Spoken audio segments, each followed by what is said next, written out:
السلام علیکم ورحمۃ اللہ تعالی وبرکاتہ۔ نحمده ونصلي ونسلم على رسوله الكريم اما بعد فاعوذ بالله من الشيطان الرجيم بسم الله الرحمن الرحيم ان الله وملائكته يصلون على النبي يا ايها الذين امنوا صلوا عليه وسلموا تسليما اللهم صل على سيدنا ومولانا محمد معظم الجود والكرم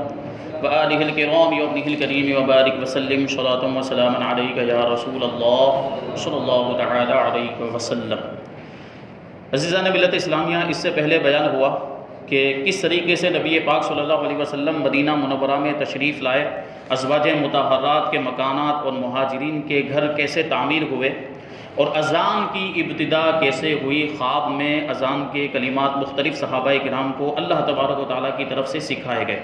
پھر نبی پاک صلی اللہ علیہ وسلم نے انصار و مہاجرین کے درمیان بھائی چارہ قائم کیا تو ان کے درمیان ایسی محبت پیدا ہو گئی جیسی حقیقی بھائیوں کے درمیان ہوا کرتی ہے۔ یہودیوں سے معاہدہ بھی ہوا، کیونکہ مدینہ منورہ کے اطراف میں یہودی بھی آباد تھے۔ اس کو بیان کرتے ہیں کہ مدینے میں انصار کے علاوہ بہت سے یہودی بھی آباد تھے۔ ان یہودیوں کے 3 قبیلے بنو قینقاع، بنو نضیر اور قریظہ مدینے کے اطراف میں آباد تھے، اور نہایت مضبوط محلات اور مستحکم قلعے بنا کر رہتے تھے۔ ان کے بڑے بڑے محل اور بڑے عالی شان گھر اور قلعے ہوتے، اور اس میں وہ رہا کرتے تھے۔ ہجرت سے پہلے یہودیوں اور انصار میں ہمیشہ اختلاف رہتا تھا، یعنی مدینہ منورہ کے جو صحابہ کرام تھے اور جو کلمہ پڑھ کے مسلمان ہو گئے، پہلے ہجرت سے پہلے وہ انصار صحابہ کرام اور یہودیوں کے درمیان لڑائی جھگڑا ہوا کرتا تھا، جنگیں ہوا کرتی تھی، اور وہ اختلاف اب بھی موجود تھا۔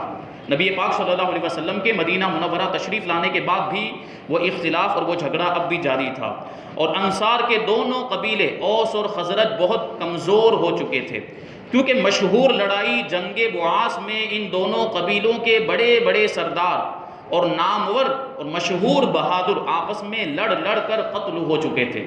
تو ظاہر سی بات ہے کہ جو قوم ہوتی ہے وہ سردار پر ڈیپینڈ کرتی ہے، ان کا دار و مدار سرداروں پر ہوا کرتا ہے۔ جب بڑے بڑے بہادر سردار اس طریقے سے قتل ہو گئے تو اسی وجہ سے ان کی جو طاقت تھی وہ ختم ہو گئی،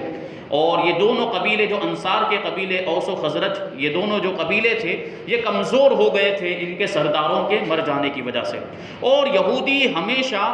اس قسم کی تدبیروں اور شرارتوں میں لگے رہتے تھے کہ انصار کے یہ دونوں قبیلے ہمیشہ ٹکراتے رہیں اور ان میں آپس میں اختلاف اور جھگڑا ہوتا رہے، اور کبھی بھی متحد نہ ہونے پائیں، کیونکہ ظاہر سی بات ہے اگر یہ دونوں قبیلے متحد ہو جاتے، اگر یہ دونوں قبیلے ایک ہو جاتے تو ان کی طاقت میں اضافہ ہو جاتا۔ پھر یہ اگر یہودیوں کے خلاف صف آرا ہو جاتے، مقابلے کے لیے آ جاتے، تو یہودیوں کو ان کا مقابلہ کرنا مشکل ہو جاتا۔ اس لیے سازشیں کر کے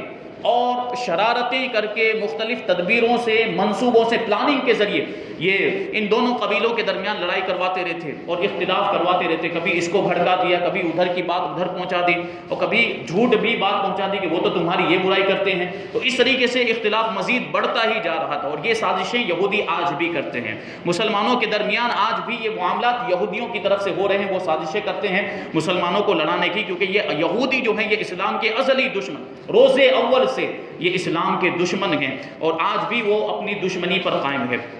تو ایسا وہ لوگ کیا کرتے تھے۔ ان وجوہات کی بنا پر حضور صلی اللہ علیہ وسلم نے یہودیوں اور مسلمانوں کے آئندہ تعلقات کے بارے میں ایک معاہدہ کی اور ایک ایگریمنٹ کی ضرورت محسوس کی، تاکہ دونوں فریق امن و سکون کے ساتھ رہیں اور آپس میں کوئی تصادم اور ٹکراؤ نہ ہونے پائے۔ چنانچہ آپ نے انصار اور یہود کو بلا کر معاہدے کی ایک دستاویز اور ایگریمنٹ لکھوایا، جس پر دونوں فریق کے دونوں گروپ کے دستخط ہو گئے۔ اور اس معاہدے کی جو دفعات تھی وہ اس طریقے سے تھی۔ سب سے پہلی دفعہ خون بہا، یعنی جان کے بدلے میں جو مال دیا جاتا ہے، یعنی اگر کسی نے کسی کو قتل کر دیا تو اس کا بدلہ تو یہ ہے کہ قتل کرنے والے کو قتل کر دیا جائے، لیکن کبھی کبھی جو مقتول ہوتا ہے، جس کو قتل کیا گیا، اس کے وارثین جو ہوتے ہیں وہ خون کا بدلہ لینے پر بھی راضی ہو جاتے ہیں، یعنی مال لے لیتے ہیں اور اسی پر راضی ہو جاتے ہیں، تو اسی کو خون بہا کہا جاتا ہے۔ اور فدیہ، یعنی قیدی کو چھڑانے کے لیے جو رقم دی جاتی ہے اس کو فدیہ کہا جاتا ہے۔ ان کا جو طریقہ پہلے سے چلا آیا تھا اب بھی وہ قائم رہے گا، یہ پہلا معاہدہ تھا۔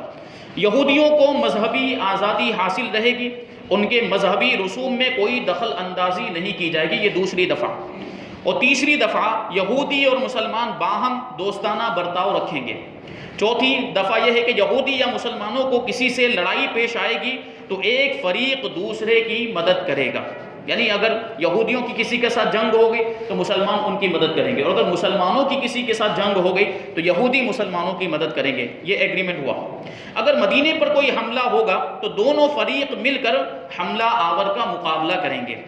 کوئی فریق قریش اور ان کے مددگاروں کو پناہ نہیں دے گا، یعنی مکہ میں رہنے والے قریش کے کفار و مشرکین جنہوں نے مسلمانوں کو مجبور کر دیا تھا مکہ چھوڑنے پر، تو اس کے تعلق سے یہ دفعہ شامل کی گئی کہ کوئی بھی فریق، یعنی مسلمانوں میں سے بھی کوئی یا یہودی میں سے، ان دونوں میں سے کوئی بھی قریش اور ان کے مددگاروں کو پناہ نہیں دے گا۔ کسی دشمن سے اگر ایک فریق صلح کرے گا تو دوسرا فریق بھی اس سے مصالحت میں شامل ہوگا، لیکن مذہبی لڑائی اس سے مستثنا رہے گی، یعنی اگر اسلام اور کفر کی جنگ ہوئی ہے تو یہودی اس میں دخل انداز نہیں کر سکتے، یا یہودیوں کی کوئی مذہبی جنگ ہے تو اس میں مسلمان دخل اندازی نہیں کر سکیں گے۔ یہ معاہد ادا ہوا اور یہ ایگریمنٹ ہوا مدینہ منورہ کے انصار اور یہودیوں کے درمیان۔ چونکہ مدینے کی آب و ہوا اچھی نہیں تھی، وہاں وبائیں اور بیماریاں پھیلتی رہتی تھی، وہاں دوسری جگہ سے کوئی آتا تو بیمار ہو جایا کرتا تھا۔ یہ مدینے میں نبی پاک صلی اللہ علیہ وسلم جب ابتدا میں تشریف لائے تب بھی یہی معاملات تھے، حضور کے تشریف لانے سے پہلے بھی یہ چیز تھی۔ یہاں طرح طرح کی وبائیں اور بیماریاں پھیلتی رہتی تھیں، اس لیے کثرت سے مہاجرین بیمار ہونے لگے۔ حضرت ابوبکر صدیق رضی اللہ تعالیٰ عنہ اور حضرت بلال حبشی رضی اللہ تعالیٰ عنہ شدید لرزہ بخار میں مبتلا ہو کر بیمار ہو گئے۔ وہ جو کپانے والا جو بخار ہوتا ہے جس میں آدمی کو بہت زیادہ ٹھنڈی لگتی ہے، ایسا بخار حضرت ابوبکر صدیق رضی اللہ تعالیٰ عنہ اور حضرت بلال حبشی رضی اللہ تعالیٰ عنہ کو ہو گیا، اور بخار کی شدت میں یہ حضرات اپنے وطن مکہ کو یاد کر کے کفار مکہ پر لعنت بھیجتے تھے، کیونکہ مکہ چھوڑ کر مدینے میں آئے، مدینے میں آنے کی وجہ سے ان کو یہ بخار ہو گیا تھا، اور وہ مکہ مکرمہ ان کو کفار و مشرکین کی وجہ سے چھوڑنا پڑا تھا، اس لیے یہ کفار و مشرکین پر لعنت بھیجتے تھے، اور مکہ کی پہاڑیوں اور گھاسوں کے فراق میں ان کی جدائی میں اشعار پڑھتے تھے، پہاڑیوں کو یاد کر کے، وہاں کی گھاس کو، وہاں کے درختوں کو، وہاں کے پتوں کو یاد کر کے اشعار پڑھتے تھے۔ حضور صلی اللہ علیہ وسلم نے جب یہ دیکھا کہ ایسے معاملات پیش آ رہے ہیں، مہاجرین کو تکلیفوں کا سامنا ہے، مہاجرین بیمار ہو رہے ہیں مدینے کی آب و ہوا کی وجہ سے، تو اس موقع پر نبی پاک صلی اللہ علیہ وسلم نے یہ دعا فرمائی تھی کہ یا اللہ ہمارے دلوں میں مدینے کی ایسی ہی محبت ڈال دے جیسی مکے کی محبت ہے، بلکہ اس سے بھی زیادہ،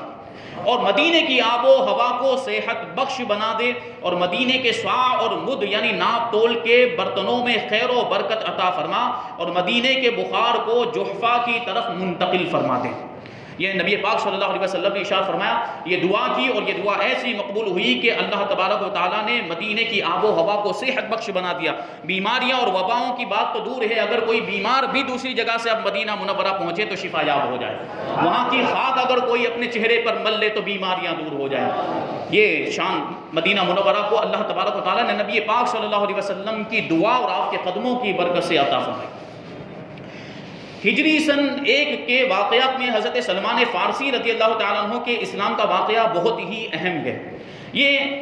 فارس کے رہنے والے تھے حضرت سلمان فارسی، جس کو ابھی ایران کہا جاتا ہے۔ ان کے آبا و اجداد یعنی ان کے باپ دادا، بلکہ ان کے ملک کی پوری آبادی مجوسی یعنی آتش پرست، آگ کی پوجا کرنے والے تھے۔ یہ اپنے آبائی دین سے بیزار ہو کر دین حق کی تلاش میں اپنے وطن سے نکلے، کیونکہ جس کی قسمت میں اللہ تبارک و تعالیٰ ہدایت لکھتا ہے تو پھر اس کو کفر و شرک کے کاموں میں اس کا دل نہیں لگتا، وہ اس سے بیزار ہو جاتا ہے۔ تو یہ آتش پرستی سے حضرت سلمان فارسی رضی اللہ تعالیٰ عنہ اسی طریقے سے بیزار ہو گئے، ان کے دل میں اس چیز سے اور یہ شرک کے جو کام تھے اس سے نفرت پیدا ہو گئی، تو وہ اپنے آبا و اجداد کے دین کو چھوڑ کر دین حق کی، سچے مذہب کی تلاش میں نکلے، مگر ڈاکوؤں نے ان کو گرفتار کر کے اپنا غلام بنا لیا، پھر ان کو بیچ ڈالا۔ چنانچہ یہ کئی بار بکتے رہے اور مختلف لوگوں کی غلامی میں آتے رہے۔ تو اسی طرح ہوتے ہوئے یہ حضرت سلمان فارسی رضی اللہ تعالیٰ عنہ مدینہ منورہ پہنچے، کچھ دنوں تک عیسائی بن کر رہے اور یہودیوں سے بھی میل جول رکھتے رہے، کیونکہ انہیں سچے دین کی تلاش تھی، دین حق اور مذہب حق کی تلاش تھی۔ تو اسی وجہ سے انہوں نے پہلے عیسائی مذہب بھی اختیار کیا کہ جانچیں اور دیکھیں کہ عیسائی مذہب صحیح ہے یا غلط ہے۔ پھر یہودیوں سے بھی میل جل رکھا کہ ان کے مذہب کو جانچیں اور ان کے مذہب کے تعلق سے معلومات حاصل کریں اور دیکھیں کہ کیا یہ سچا مذہب ہے. تو یہ معاملات رہے. اس طرح ان کو توریت اور انجیل کی کافی معلومات حاصل ہو چکی تھی، اور ظاہر سی بات ہے توریت اور انجیل کے اندر نبی پاک صلی اللہ علیہ وسلم کی نشانیاں بیان کی گئی. آپ کا نام مبارک بھی توریت اور انجیل کے اندر موجود تھا، اور آپ کے تشریف لانے کی خبریں بھی توریت اور انجیل کے اندر تھی، اور یہ بھی بات توریت کے اندر لکھی گئی تھی کہ نبی جو ہمارے آقا ہیں وہ نبی آخر الزماں ہوں گے، آخری نبی ہوں گے، آپ کے بعد پھر کوئی نبی نہیں آئے گا. یہ ساری باتیں توریت اور انجیل کے اندر لکھی ہوئی تھی. حضرت سلمان فارسی رضی اللہ تعالیٰ عنہ نے وہ ساری باتیں توریت اور انجیل کے اندر پڑھی، نبی پاک صلی اللہ علیہ وسلم کی نشانیاں پڑھی. یہ حضور صلی اللہ علیہ وسلم کی بارگاہ رسالت میں حاضر ہوئے تو پہلے دن تازہ کھجوروں کا ایک طبق خدمت اقدس میں یہ کہہ کر پیش کیا کہ یہ صدقہ ہے. تو حضور صلی اللہ علیہ وسلم نے فرمایا کہ اس کو ہمارے سامنے سے اٹھا کر فقراء اور مساکین کو، ضرورت مندوں کو دے دو، کیونکہ میں صدقہ نہیں کھاتا. پھر دوسرے دن کھجوروں کا خوان لے کر، ایک تھال لے کر نبی پاک صلی اللہ علیہ وسلم کی بارگاہ میں پہنچے حضرت سلمان فارسی، اور یہ کہہ کر پیش کیا کہ یہ ہدیہ ہے، تحفہ ہے، سامنے رکھ دیا. تو حضور صلی اللہ علیہ وسلم نے صحابہ کرام کو ہاتھ بڑھانے کا اشارہ فرمایا اور خود بھی اس سے کھایا. اور یہ نشانی جو ہے، یہ علامت وہ اگلی کتابوں کے اندر پڑھ چکے تھے، توریت و انجیل کے اندر، کہ نبی آخر الزماں جو ہوں گے وہ کبھی صدقہ قبول نہیں کریں گے، زکوٰۃ اور فطرہ نہیں کھائیں گے، لیکن اگر ان کی بارگاہ میں ہدیہ پیش کیا جائے، تحفہ پیش کیا جائے تو اس کو قبول کر لیں گے. تو حضرت سلمان فارسی نے اس کو آزمایا. پہلے صدقہ کہہ کر کھجوریں پیش کی تو نبی پاک صلی اللہ علیہ وسلم نے اس کو قبول نہیں فرمایا، لیکن جب ہدیہ کہہ کر کھجوریں پیش کی تو نبی پاک صلی اللہ علیہ وسلم نے خود بھی اس کو تناول فرمایا اور صحابہ کرام کو بھی تناول کرنے کا حکم دیا. یہ چیز حضرت سلمان فارسی نے دیکھی، اس کو ملاحظہ کیا، اور اسی درمیان حضرت سلمان فارسی رضی اللہ تعالیٰ عنہ نے حضور صلی اللہ علیہ وسلم کے دونوں شانوں کے درمیان جو نظر ڈالی تو مہر نبوت کو بھی دیکھ لیا. نبی پاک صلی اللہ علیہ وسلم کے شانوں کے درمیان یہ مہر نبوت جس پہ محمد الرسول اللہ لکھا ہوا تھا کہ محمد صلی اللہ علیہ وسلم اللہ کے رسول ہے، یہ آپ کی نبوت کی سب سے بڑی علامت تھی، سب سے بڑی نشانی. تو اس کو دیکھ لیا. اب حضرت سلمان فارسی رضی اللہ تعالیٰ عنہ کو یقین ہو گیا کہ یہی نبی آخر الزماں ہے. چونکہ یہ توریت اور انجیل میں نبی آخر الزماں کی نشانیاں پڑھ چکے تھے، اس لیے فوراً ہی کلمہ پڑھ کے اسلام قبول کر لیا. حضرت سلمان فارسی رضی اللہ تعالیٰ عنہ پھر پوری زندگی کے لیے اسلام کے جانثار بن گئے، نبی پاک صلی اللہ علیہ وسلم کے وفادار بن گئے. اب تک فرض نمازوں میں صرف 2 ہی رکعتیں تھیں، یعنی مکہ مکرمہ میں نبی پاک صلی اللہ علیہ وسلم جب تک رہے تو ساری نمازوں میں صرف 2 ہی رکعتیں ہوا کرتی تھی. لیکن ہجرت کر کے نبی پاک صلی اللہ علیہ وسلم جب مدینہ منورہ تشریف لائے تو پہلی ہجری، پہلا جو سال تھا، ہجرت کا جو پہلا سال تھا، اس میں بھی صرف نمازوں کے اندر 2 ہی رکعتیں تھیں. مگر ہجرت کے سال اول ہی میں، یعنی پہلے ہی سال میں جب حضور صلی اللہ علیہ وسلم مدینہ تشریف لائے تو ظہر و عصر و عشاء میں 4 رکعتیں فرض ہو گئی. ہم دیکھتے ہیں کہ ظہر میں فرض جو نماز ہے وہ 4 رکعت، اسی طرح عصر میں بھی 4 رکعت اور عشاء میں بھی 4 رکعت ہیں. مغرب میں جو ہے وہ 3 رکعت ہیں اور فجر میں 2 رکعت ہے. اس کو بیان کرتے ہیں. لیکن سفر کی حالت میں اب بھی 2 ہی رکعت قائم رہی. اسی کو سفر کی حالتوں میں نمازوں میں قصر کرنا کہتے ہیں. اگر 4 رکعت والی فرض نماز ہے، اگر ہم سفر میں چلے گئے، 92.5 کلومیٹر کا سفر ہے ہمارا، اور اس میں ہم جو ہے کہ بستی سے باہر ہو گئے، آبادی سے باہر ہو گئے، تو ہم مسافر ہو جاتے ہیں، اور مسافر ہونے کی صورت میں ہمیں نمازوں میں قصر کرنا واجب ہے. یعنی جو 4 رکعت والی فرض نمازیں ہیں ان کو 2 کر کے پڑھنا ضروری ہے. تو یہ جو نمازیں پہلے 2 ہی تھی، بعد میں 4 ہو گئی. یعنی اگر ہم مقیم ہیں، ہم اپنے وطن کے اندر موجود ہیں یا کسی جگہ پر گئے اور وہاں 15 دن اس سے زیادہ ٹھہرنے کا ارادہ کر لیا ہے تو ہمیں یہ 4 رکعت پڑھنا ضروری ہوگا. تو یہ بات دیکھیے آپ، اس کو بیان کیا گیا. یہ ہجرت کے پہلے سال یہ 4 رکعتیں ہوئی ہیں، عصر و ظہر اور عشاء میں. اور اسی سال حضرات صحابہ کرام میں سے 3 نہایت ہی شاندار اور جانثار حضرات نے وفات پائی، جو در حقیقت اسلام کے جانثار اور بہت ہی بڑے معین و مددگار تھے. پہلے حضرت کلثوم بن ہدم رضی اللہ تعالیٰ عنہ وہ خوش نصیب مدینے کے رہنے والے انصاری صحابی ہیں کہ حضور اقدس صلی اللہ علیہ وسلم جب ہجرت فرما کر قباء میں تشریف لائے تو سب سے پہلے انہی کے مکان کو شرف نزول بخشا اور انہی کے مکان پر نبی پاک صلی اللہ علیہ وسلم ٹھہرے، جیسا کہ پیچھے بیان کیا گیا. حضرت کلثوم ابن ہدم اور ان کے قبیلے والوں، ان کے خاندان والوں نے نبی پاک صلی اللہ علیہ وسلم کو اپنے مکان میں ٹھہرایا، اور بڑے بڑے مہاجرین صحابہ بھی انہی کے مکان میں ٹھہرے تھے، اور انہوں نے دونوں عالم کے میزبان کو اپنے گھر میں مہمان بنا کر ایسی میزبانی اور مہمان نوازی کی کہ قیامت تک تاریخ رسالت کے صفحات پر ان کا نام نامی ستاروں کی طرح چمکتا رہے. یہ شان اور یہ شرف اور یہ خصوصیت اور یہ فضیلت حضرت کلثوم ابن ہدم رضی اللہ تعالیٰ عنہ کو حاصل ہوئی. تو یہ صحابی بھی ہجرت کے پہلے ہی سال انتقال فرما گئے. دوسرے صحابی حضرت برا بن معرور انصاری رضی اللہ تعالیٰ عنہ، یہ وہ شخص ہیں کہ بیعت عقبہ ثانیہ میں سب سے پہلے حضور اکرم صلی اللہ علیہ وسلم کے دستے حق پرست پر بیعت کی انہوں نے، اور یہ اپنے قبیلہ خزرج کے نقیبوں میں تھے، ان کے نگرانوں میں اور ان کے سرداروں میں ان کا شمار ہوتا تھا۔ تیسرے صحابی حضرت اسعد بن زرارہ انصاری رضی اللہ تعالیٰ عنہ، یہ بیعت عقبہ اولا اور بیعت عقبہ ثانیہ دونوں بیعتوں میں شامل رہے، اور یہ پہلے وہ شخص ہیں جنہوں نے مدینے میں اسلام کا ڈنکا بجایا اور ہر گھر میں اسلام کا پیغام پہنچایا تھا۔ حضرت اسعد بن زرارہ انصاری رضی اللہ تعالیٰ عنہ بیعت عقبہ اولا میں بھی اور بیعت عقبہ ثانیہ میں بھی شامل تھے۔ یہ تینوں صحابہ کرام ہجرت کے پہلے سال انتقال فرما گئے۔ جب مذکورہ بالا تینوں معززین صحابہ نے وفات پائی تو منافقین اور یہودیوں نے اس کی خوشی منائی معاذ اللہ، اور حضور صلی اللہ علیہ وسلم کو طعنہ دینا شروع کر دیا کہ اگر یہ پیغمبر ہوتے تو اللہ تعالیٰ ان کو یہ صدمات کیوں پہنچاتا۔ خدا کی شان کہ ٹھیک اسی زمانے میں کفار کے دو بہت ہی بڑے بڑے سردار بھی مر کر مردار ہو گئے۔ ایک عاص بن وائل سہمی جو حضرت عمر بن عاص صحابی رسول رضی اللہ تعالیٰ عنہ فاتح مصر کا باپ تھا، اور دوسرا ولید بن مغیرہ جو حضرت خالد سیف اللہ صحابی رسول رضی اللہ تعالیٰ عنہ کا باپ تھا۔ یہ دونوں بڑے بڑے کفار کے سردار تھے، یہ اسی زمانے میں مر گئے جس زمانے میں وہ تین صحابہ کرام کا انتقال ہوا تو یہ جو منافقین تھے اور یہودی ان کے منہ بند ہو گئے، جو یہ نبی پاک صلی اللہ علیہ وسلم کو طعنہ دیتے تھے کہ اگر یہ پیغمبر ہوتے تو ان کو یہ صدمے کیوں پہنچتے، تو ان کے منہ بند ہو گئے، وہ جو طعنہ دیا کرتے تھے اس سے وہ باز آئے۔ روایت ہے کہ ولید بن مغیرہ جانکنی کے وقت بہت زیادہ بے چین ہو کر تڑپنے لگا اور بے قرار ہو کر رونے لگا اور فریاد کرنے لگا۔ تو ابو جہل نے پوچھا کہ چچا جان آخر آپ کی بے قراری اور اس گریہ و زاری اور رونے چلانے کی وجہ کیا ہے؟ تو ولید بن مغیرہ بولا کہ میرے بھتیجے، میں اس لیے اتنی بے قراری سے رو رہا ہوں کہ مجھے اب یہ ڈر ہے کہ میرے بعد مکہ میں محمد صلی اللہ علیہ وسلم کا دین پھیل جائے گا۔ یہ سن کر ابو سفیان نے تسلی دی اور کہا کہ چچا آپ ہرگز اس کا غم نہ کریں، میں ضامن ہوتا ہوں، میں ذمہ داری لیتا ہوں کہ میں دین اسلام کو مکے میں نہیں پھیلنے دوں گا۔ چنانچہ ابو سفیان اپنے اس عہد پر اس طرح قائم رہے کہ مکہ فتح ہونے تک وہ برابر اسلام کے خلاف جنگ کرتے رہے، مگر فتح مکہ کے دن ابو سفیان نے اسلام قبول کر لیا اور پھر ایسے صادق الاسلام بن گئے کہ اسلام کی نصرت و حمایت کے لیے زندگی بھر جہاد کرتے رہے، اور انہی جہادوں میں کفار کے تیروں سے ان کی آنکھیں زخمی ہو گئیں، دونوں آنکھوں سے محروم ہو گئے تھے۔ حضرت ابو سفیان رضی اللہ تعالیٰ عنہ اسلام لانے کے بعد انہوں نے ایسی جانثاری اور وفاداری کا ثبوت دیا اور ان کی آنکھوں کی روشنی چلی گئی۔ یہی وہ حضرت ابو سفیان رضی اللہ تعالیٰ عنہ جن کے سپوت بیٹے حضرت امیر معاویہ رضی اللہ تعالیٰ عنہ۔